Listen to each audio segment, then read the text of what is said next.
경영학을 알아보는 시간, 글로벌 시장에서의 비즈니스와 국제 경영 두 번째 시간 이어가겠습니다.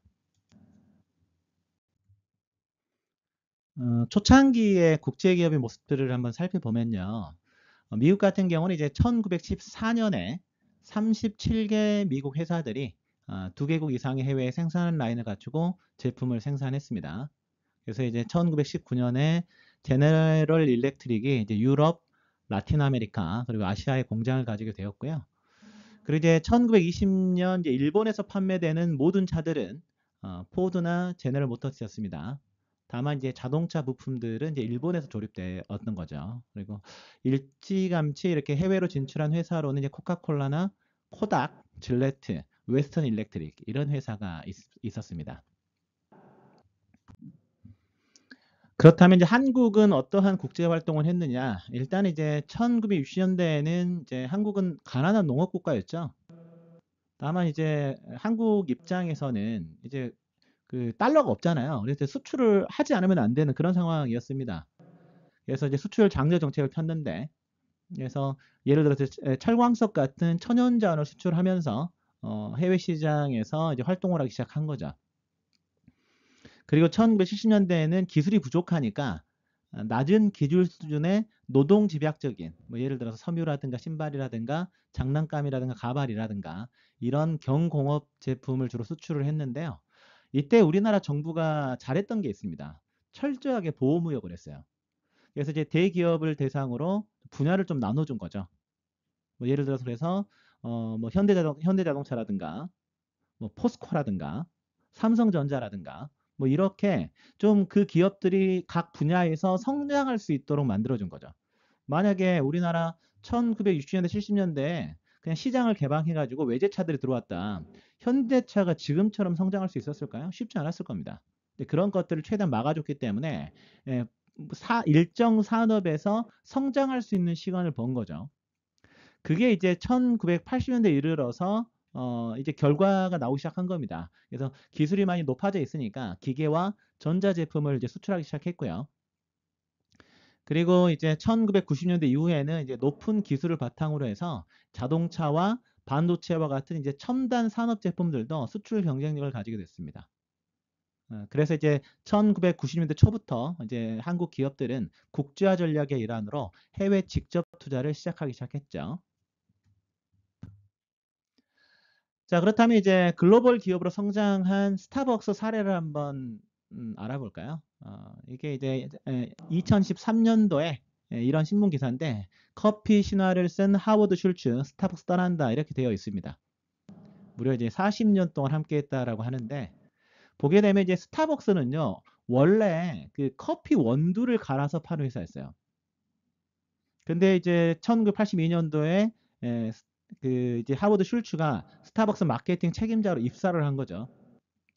하워드 슐츠가 이제 이탈리아를 갔다가 깜짝 놀란 겁니다. 야, 이 카페라는 곳이 단순히 커피를 파는 곳이 아니구나. 각자가 이 안에서 문화를 즐길 수 있는 공간으로서 작용하는구나. 그래서 스타벅스를 그렇게 만들겠다라고 생각을 한 거죠. 결국 이제 슐츠가 스타벅스를 인수를 하게 되는데 그래서 이제 당시 11개에 불과했던 스타벅스 매장이 전 세계 86개국에서 무려 36,000개까지 늘어났다고 하니까 엄청난 성공을 거둔 거죠. 자, 그렇다면 현재 스타벅스는 어느 정도의 규모이냐 보게 되면요. 현재 이제 시가총액이요. 1,055억 달러입니다. 1달러당 만약에 환율을 1,457원이라고 하게 되면요. 무려 153조 8,052억 원. 이렇게까지 이제 회사가 성장해 있고요. 나스닥에 상장되어 있는데 주가 수익률, 우리는 이른바 PER이라고도 표현을 하죠. 주당 순이익의 몇 배로 저 주식을 살 거냐에 대한 건데 28배니까 투자자들이 상당히 높은 가격을 지불을 하고 주식을 사고 있습니다. 자, 배당 수익률은 2.62%니까 배당 성향도 이제 괜찮다라는 사실을 알 수가 있죠. 자, 수익이 90억 달러, 순이익이 9억 달러 정도가 되고요. 순이익률은 10.02%나 됩니다. 직원 수가 이제 36만 1000명이라고 하니까 엄청난 이제 글로벌 기업으로 성장이 있는 것을 확인할 수가 있죠. 글로벌 기업들은요, 경영에 대한 전략을 세울 때 본인들이 속해 있는 국가 내지는 사업을 펼칠 나라가 어떤 상황인지를 잘 파악해야 될 겁니다. 뭐 예를 들어서 미국의 실질 GDP 구성 비율을 한번 살펴보겠습니다. 해당 그래프는요, 2023년 산업별 미국 국내 총생산에 추가된 부가가치 점유율인데요. 가장 부가가치 점유율이 높은 것이 무엇인가 보니까 금융 서비스입니다. 그러니까 금융, 자, 보험, 뭐 리츠, 렌탈 이런 것들이니까요. 이게 20.7%를 차지하고 있고요. 비즈니스 서비스가 13%고 제조는 뭐 10.3%이긴 하지만 금융 서비스에 비해서는 조금 낮은 이러한 측면들이 좀 보이죠. 자, 그리고 이제 교육 서비스, 헬스케어 이런 것들이 8.6%로 그 다음을 이렇게 차지하고 있습니다. 이런 것들을 보게 되면요. 물론 뭐 미국도 수출도 많이 하는 나라지만 내수로도 충분히 무언가 매출을 올릴 수 있는 그런 느낌이 드는데요. 한국 같은 경우는 약간 좀 차이가 있습니다. 2023년 한국의 경제활동별 국내 총생산 비중을 보게 되면요. 제조 쪽이 압도적으로 높습니다. 25.61%나 차지하고 있죠. 자, 제조업의 비중이 높다라고 하는 것은 무엇을 의미할까요? 공급이 초과되어 있을 가능성이 매우 높다라는 겁니다. 그러니까 초과된 공급. 그러면 이제 이걸 해결하지 못하게 되면 그 기업은 재고가 쌓이게 되고 부도가 날 가능성이 높겠죠. 그래서 사실 한국 같은 경우는 기업 입장에서 수출 전략을 매우 잘 세워야 됩니다. 그래서 이제 우리나라 주식시장 자체가 글로벌 경기가 좋아서 수출이 잘 되면 주가가 좀 뛰는 경향이 있고 글로벌 경기가 좋지 않게 되면 좀 이런 것들이 위축되는 그런 경향들이 있는데 이게 이제 어떻게 보면 GDP에서 차지하고 있는 제조 비중이 워낙 높기 때문에 발생하는 현상이다. 이렇게 보시면 되겠죠. 미국에서 가장 높았던 금융과 보험 쪽이 5.77%밖에 안 되죠. 이런 이제 국가별 여러 가지 차이가 존재한다라고 좀 이해하시면 되겠죠. GDP 대비 가계 소비 비율을 확인하게 되면 독일과 한국이 왜 그렇게 이제 수출에 목을 매는지를 알 수가 있는데요. G7 국가와 한국에 대해서 GDP 대비 소비가 차지하고 있는 비율을 한번 확인해 보겠습니다. 자, 미국이 가장 높죠. GDP에서 소비가 차지하고 있는 비율이 무려 68%나 됩니다. 자, GDP도 높을 뿐만 아니라 여기에서 또 소비가 차지하고 있는 비율이 워낙 크기 때문에 글로벌 경기가 좋지 않더라도요. 사실은 내수 경기가 좋게 되면 기업들이 문제가 안 생긴다는 거예요. 이런 것들을 보게 되면 미국 경제가 매우 탄탄하다는 사실을 알 수가 있습니다. 그리고 영국과 이탈리아의 경우에는 영국은 61.94%, 이탈리아는 59.63%죠. 일본, 캐나다도 55% 전후인데 독일은 GDP에서 소비가 차지하고 있는 비율이 51%밖에 안 되고요. 한국은 48%밖에 되지 않습니다. 그래서 독일과 한국은요. 내수만 가지고는 사실은 기업이 생존하기가 어려워요. 그래서 세계적인 어떤 그 시장을 잘 개발을 해내고 여기에 대한 수출 전략을 잘 세워야 됩니다. 그래서 독일뿐만 아니라 이제 우리나라도 마찬가지인데 글로벌 경기가 좋냐 그렇지 않냐에 따라서 기업의 어떤 실적 자체가 큰 폭으로 차이가 나고 나라 살림 자체가 달라지는 거죠. 그리고 국제 경영을 하는 글로벌 기업들은 어느 국가 주식시장에 상장을 할 거냐, 그래서 자금을 어떻게 조달할 거냐를 결정하는 것도 매우 중요할 겁니다. 국가별 주식시장의 규모도 다르고요. 밸류에이션도 다르거든요. 근데 사실 저는 이제 이런 걸 보게 되면 한국 사람으로서 자존심이 많이 상하는데요. 압도적으로 시장 규모가 큰 건 미국이죠. 그리고 PE는 주가 수익 비율입니다. 주가를 이제 순이익으로 나눈 거기 때문에 회사 수익이 몇 배를 주고 그 회사 주식을 살 거냐 이렇게 봐도 되는데요.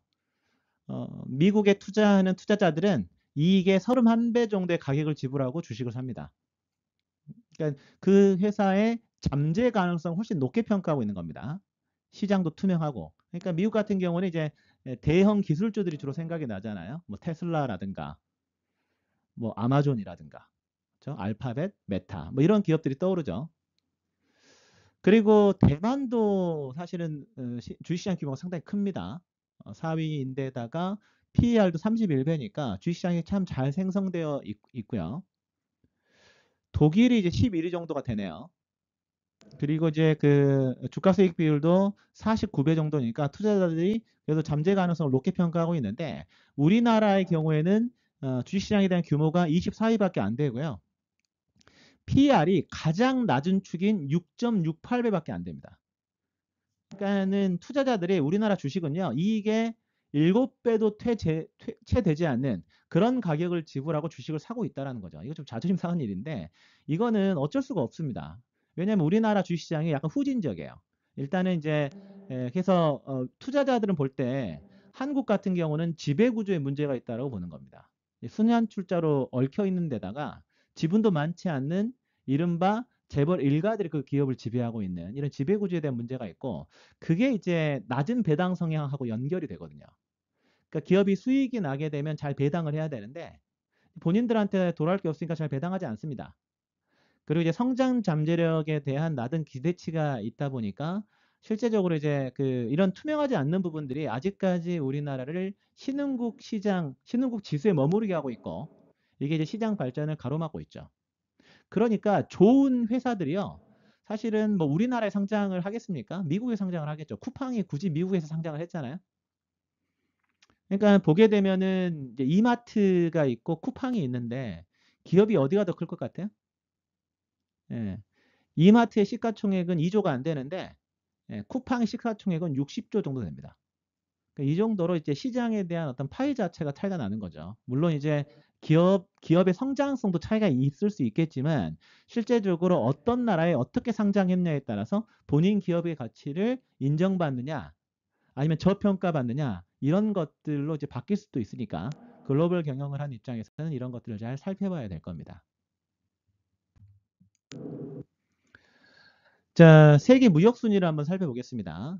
2024년으로 봤을 때 가장 무역을 많이 한 나라는 중국이죠. 수출로 벌어들인 돈이 수입으로 지출된 돈보다 훨씬 더 많은 걸 확인할 수가 있고요. 자, 그 다음이 미국입니다. 자, 반대죠. 자, 수출로 번 돈보다 자, 수입으로 지출한 돈이 훨씬 더 많음을 알 수 있습니다.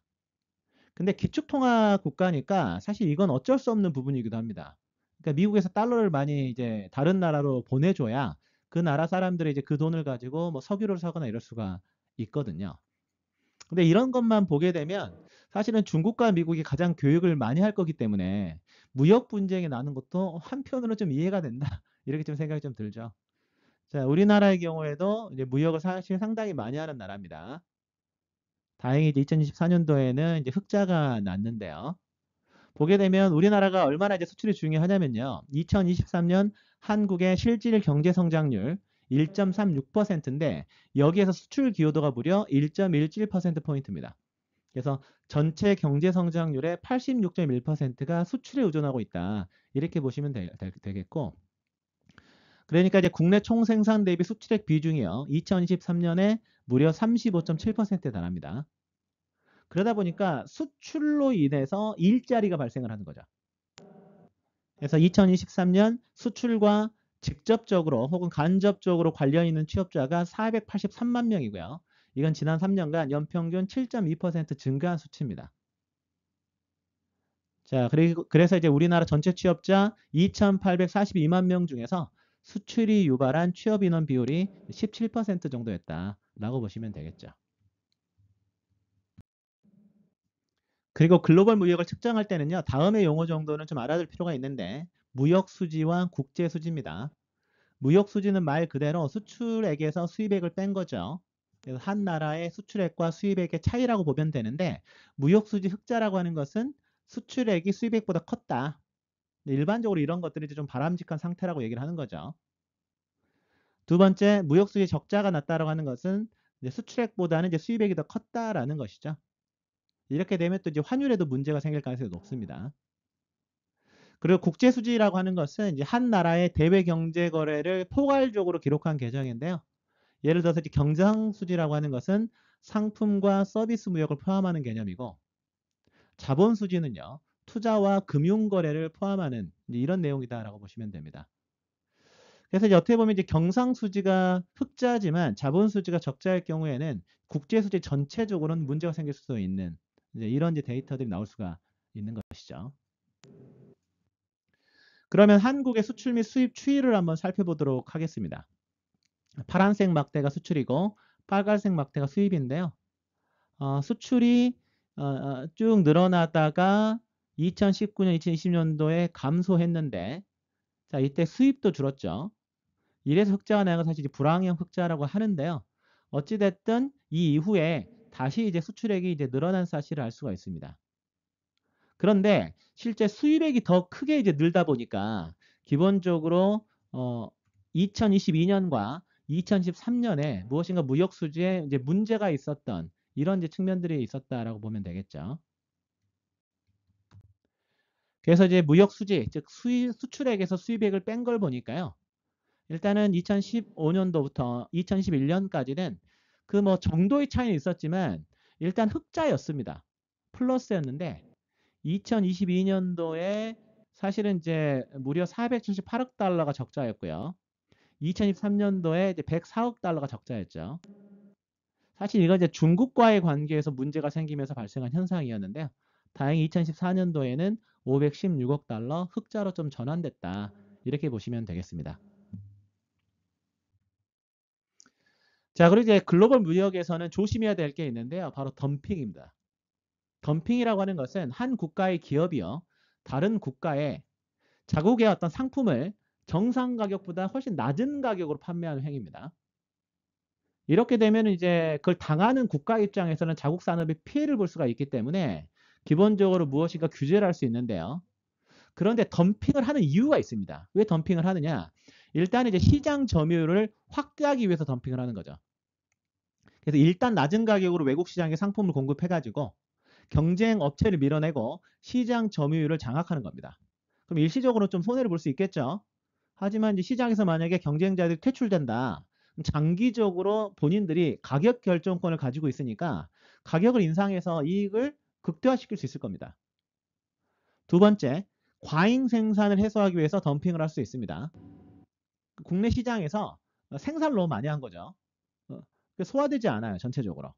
그래서 이거를 약간 가격을 낮추더라도 이걸 처리하고 그 산업을 유지하거나 보호하는 거죠. 그래서 이제 만약에 국내 수요를 초과하는 생산량이 있다.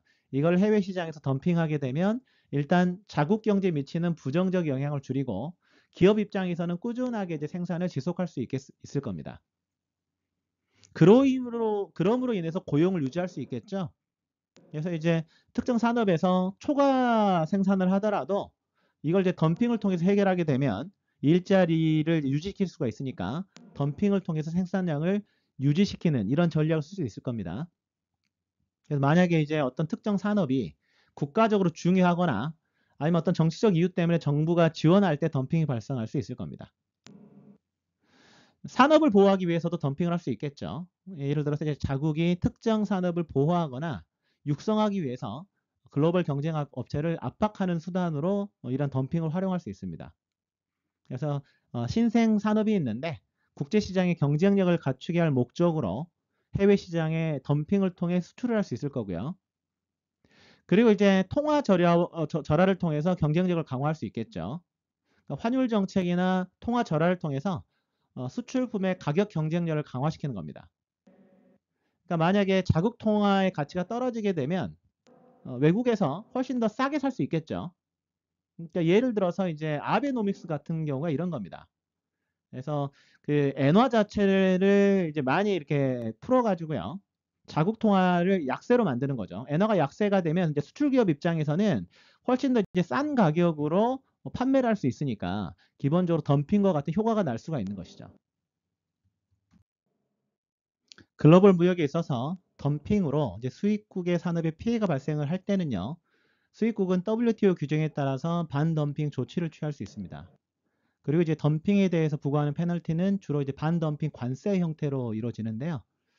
자, 미국과 한국에서 어떤 식으로 처리하는지를 보면 사실 비슷합니다. 근거 법령은요. 이제 관세법으로 좀 보면 되는데 조사 기관은 미국 같은 경우는 국제무역위원회 그리고 상무부입니다. 한국은 산업통상자원부랑 관세청이고요. 페널티 종류는 이제 반덤핑 관세일 가능성이 높은 거죠.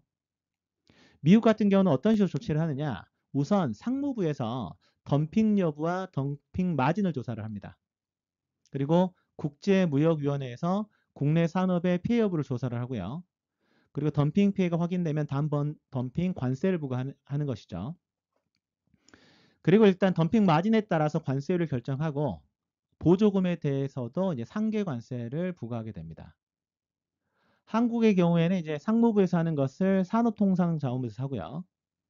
그리고 이제 국제무역위원회에서 하는 것을 관세청에서 하는 거죠. 마찬가지로 관세를 매김으로써 페널티를 주게 됩니다. 그렇다면 이제 미국에서 한국 세탁기에 한 덤핑 규제 사례에 대해서 한번 알아보면요. 실제 이제 미국 내에서 그 한국의 백색 가전에 대한 선호도가 좀 높다라고 하죠. 한국의 대세계 및 대미 세탁기 수출 추이를 보게 되면 뭐 계속적으로 세계 수출도 늘어나고 있을 뿐만 아니라 대미 수출도 늘어나고 있음을 확인할 수가 있습니다. 그러니까 이제 미국 소비자들 입장에서는 가격은 비슷한데 성능이 뭐 예를 들어서 LG나 삼성에서 출시한 세탁기가 워낙 좋아 버리니까 그걸 선택하지 않을 수가 없는 거죠. 그러니까 이제 이러한 것들을 이제 덤핑으로 보고 페널티를 주는 겁니다. 이제 그럼으로 인해서 자국 산업을 보호하려는 이제 그런 목적도 있는 건데 실제 이제 한국산 세탁기에 대해서요. 삼성전자의 경우에는 이제 덤핑 마진율을 최종적으로 9.29%로 책정을 했고 LG전자는 이제 13.02%로 책정을 한 것이죠. 이런 것들이 이제 관세로 나중에 차후에 계산이 돼서 부과가 되면 상품 가격이 높아지니까 아무래도 이제 그 기업들 입장에서는 매출 자체가 좀 떨어질 수 있는 이런 문제점들이 발생할 수 있을 겁니다. 다만 이제 이렇게 되면 관세 부과로 인해서 상품 가격이 오를 수가 있으니까 물가를 자극할 수도 있는 이런 문제점이 발생할 수 있는 것이죠. 대한국 반덤핑 규제를 살펴보게 되면요. 의외로 많은 국가들이 규제를 하고 있음을 알 수가 있습니다. 2024년 6월 말 기준으로 봤을 때요. 한국 수출품에 대해서 수입 규제 조치, 주로 이제 반덤핑이라든가 상계관세라든가 세이프가드 이런 이제 규제를 하게 되는데 모두 26개국이 규제를 하고 있습니다. 그리고 이제 규제 건수가 총 214건이네요. 국가별로 봤을 때 미국, 인도, 튀르키예, 중국 이런 순으로 규제가 많은데요. 미국 같은 경우는 무려 55건이나 이제 규제를 하고 있습니다. 인도도 22건, 튀르키예도 22건 이렇게 규제를 하고 있는데 유형별로 보니까요. 반덤핑이 이제 전체적으로 155건, 세이프가드 45건, 상계관세가 이제 14건이었습니다. 품목별로 보게 되면 철광과 금속이 106건으로 거의 절반 정도를 차지하고 있는 걸 확인할 수가 있고 그 다음이 이제 화학이 차지하고 있습니다. 자, 네 번째 이제 글로벌 시장으로 가기 위한 전략에 대해서 알아보겠습니다. 글로벌 기업들은 이제 글로벌 시장으로 나가서 전체적인 매출을 좀 높여야 되겠죠. 하지만 본인들이 위험을 줄일 거냐 아니면 수익을 높일 거냐에 따라서 다양한 전략들이 있을 수가 있습니다. 예를 들어서 라이선싱, 수출, 프랜차이징, 위탁 제조, 국제 합작 투자와 전략적 제휴, 해외 직접 투자 이렇게 나눌 수가 있을 건데요.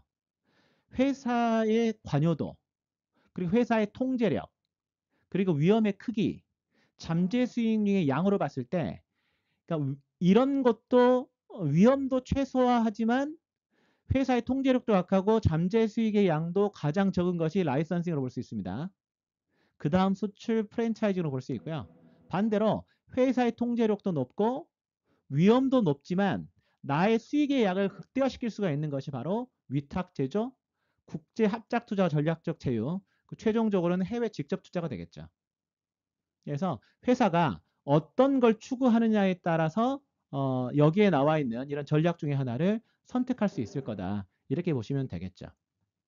그런데 이제 사실은 본인의 상황에 맞지 않게 의사결정을 하게 되면 예를 들어서 본인 회사가 통제력도 키우고 위험도 감소하면서 잠재 수익도 늘릴 수가 있는데 만약에 라이선싱 정도 해버렸다. 그러면 이제 너무 이제 수익 자체가 낮아질 수가 있겠지만 본인 어떤 상황과 다르게 해외 직접 투자에 나섰다가 다양한 이유, 뭐 예를 들어 정치적인 이유라든가 이런 것 때문에 사실은 그 회사가 공기업으로 뭐 이렇게 약간 강제적으로 뭐 병합돼 버리거나 이런 일들이 벌어질 수 있거든요. 그래서 글로벌 시장으로 가기 위해서는 각 회사의 상황에 맞춰서 어떤 전략을 세워야 되는지를 좀 명확하게 세워야 될 겁니다. 자, 그럼 이제 두 번째 시간 마무리하면서요. 다음으로 한번 정리해 보면 좋을 것 같습니다. 앞서 살펴봤던 것처럼 2022년과 2013년에 한국 무역 수지가 적자였습니다. 과연 그 이유가 무엇이었는지 한번 생각해 보면 좋을 것 같고요. 근데 그런 상황이 벌어지게 되면 어떤 문제가 발생하는지, 그리고 기업의 입장에서도 어떤 문제가 벌어지고 어떻게 대처해야 되는지, 이런 부분들을 한번 정리해 보면 좋을 것 같습니다.